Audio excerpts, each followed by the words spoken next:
14th Street interlocking in Tampa, Florida. We're in lightning territory watching Amtrak 91, the Silver Star, make its backing move into Tampa Union Station. This being one of two trains to serve Tampa daily, although even that is set to change soon. This is where the Atlantic Coast Line, now CSX, crosses the Tampa streetcar line. All this time I've spent railfanning here in Florida and only being an hour and a half away, and I've never really taken a day to railfan Tampa itself. So with that, here I am with high hopes.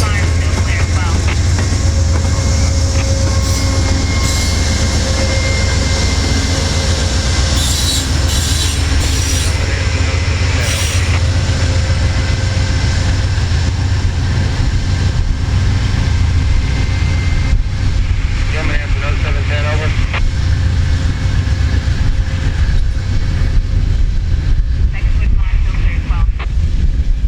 Cars out. The streetcars here in Tampa have always been of a particular interest to me, and we'll explore that more later. After 91 had shoved into the station, we heard 0710 get called into Yeoman Yard, but we missed that, so we decided to head elsewhere. We hear the JF dispatcher give permission to a dry rock train to depart Rockport Yard and head to Ridgewood in the Bone Valley. So we go to a spot I've always wanted to shoot, the old US&S signals at TS Crossing. This is the line from Tampa to Palmetto, which many people will call the entire line the Palmetto sub, but this is actually the Tampa Terminal subdivision. The Palmetto sub begins at the control point known as East Tampa, a few miles to our south. The CTC portion of this line still retains most of its seaboard coastline era color light signals.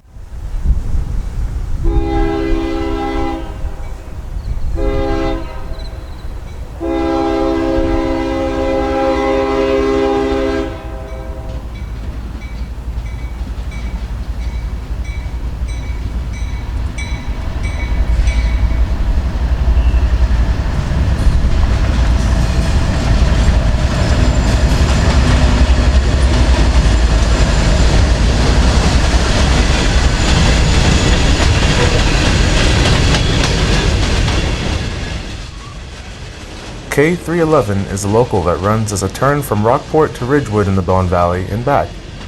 A turn is referred to as a train that starts in one place, runs somewhere, and returns to that same origination point.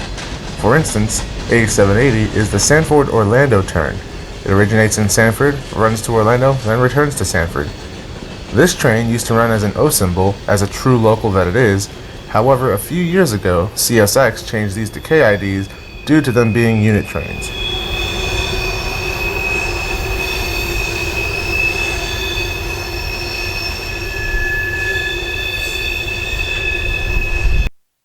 After the K train, something I've always been interested in looking into but never had the chance to check out for one reason or another was this Tampa streetcar line. The tracks go from Ybor City, across the A line, through an area called Channelside, and ends around Tampa's Amalie Arena. They then change direction and come straight back. This operation is interesting to watch, and definitely not something you're used to seeing.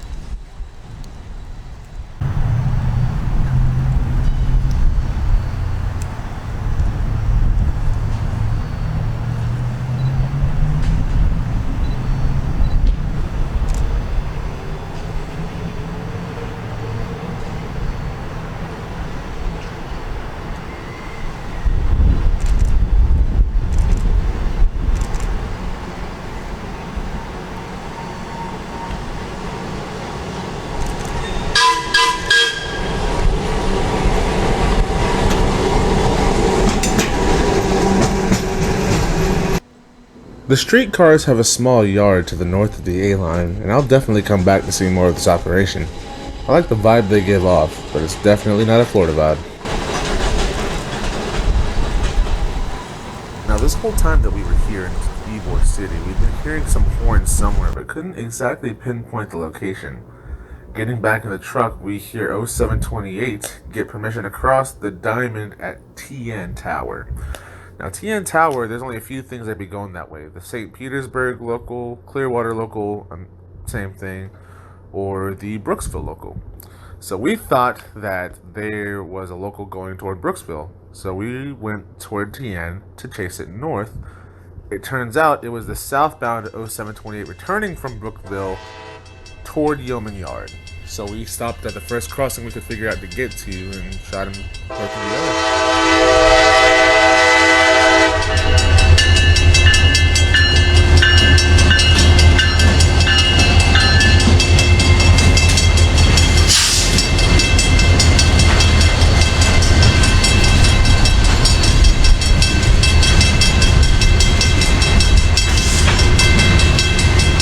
With one of CSX's SD40-3 rebuilds leading Longhood Ford back to Yeoman, majority of this train came from the CMEX facility up in Brooksville, as you can tell by all the two-bayed cement hoppers. It was told to me that at one point in time this place used to get a unit train every so often, but with precision scheduled railroading, that's not going to be the case, as Hunter Harrison did not like unit trains. The CMEX will also occasionally get a coal train, although they haven't gotten one in quite a while. This train is one of the ones that I really don't know much about in terms of scheduling and what all they do, but I hope to come back to investigate it one day here soon. South Salt Springs yard limit. Also between the Swiss Salt Springs and is that one correct though? That's correct though. IDC 172393, you can show that one release 1532. REA, Joe. After that, we decided to head back down the Tampa terminal sub because we heard dispatcher give a train permission north from East Tampa. We didn't know what train this was, and I think it was 0750, but I wanted to get another shot of the old Seaboard Coastal Link color lights on this line. So we set up here at North Sutton and wait for the train.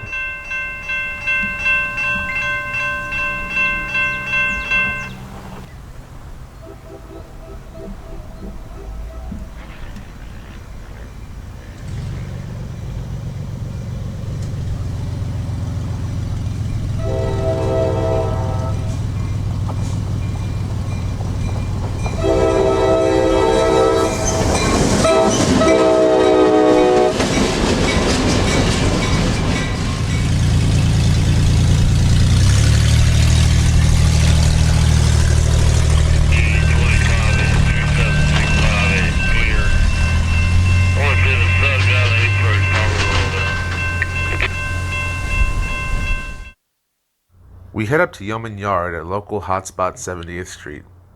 Not really a fan of 78th Street, but that's just me.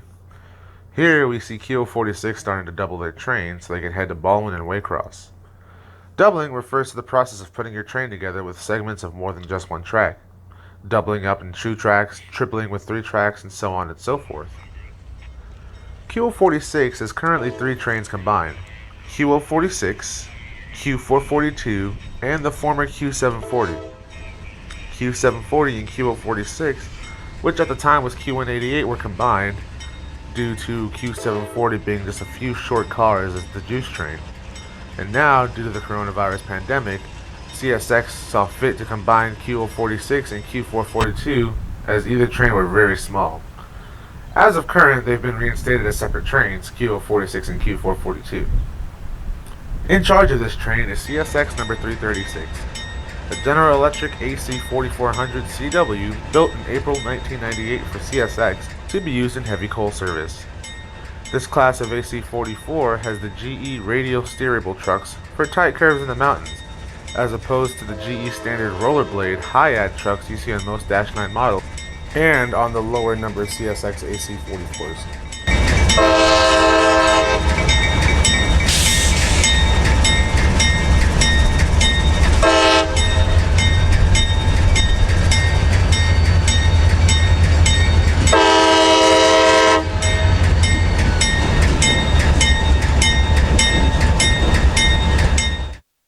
As we watch Q442 double and 0704 had gone toward the UC side, we hear on the road channel that K311 was coming back to us. Calling a clear signal at YN, we make sure to stay back as he'd be whizzing by on the bypass track.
Kilo 46 gone and out of the way, we hear Y295 call dispatcher and get permission to head out from the south end of Uceda and head toward downtown Tampa. Now, Y295 is the Port Tampa job, but Y295 is also the Old Tampa Yard job. So we didn't know what she was going to do, but I wanted to get either the Old Tampa Yard or the street running. So we set up here at TN to wait for them.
I initially thought this train would be going down Polk Street, but apparently not. They ended up going to the Old Tampa Yard and working that.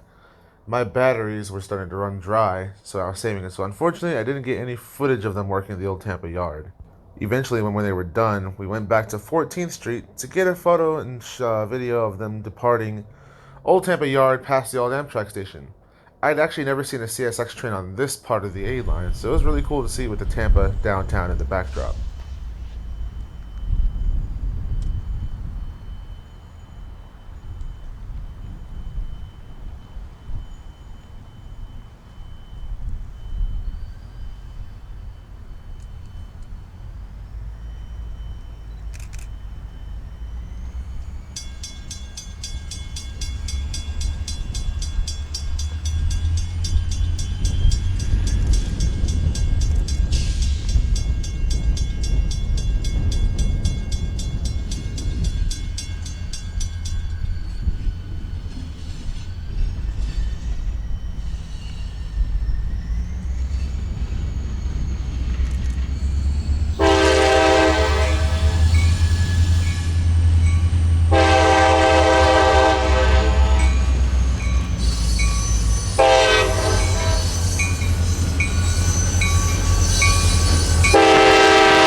And it was at this moment my camera battery decided it just couldn't take anymore. I tried to make it last as long as I could, but it just wasn't having it. So that pretty much wraps up my day rail fanning Tampa for Memorial Day weekend.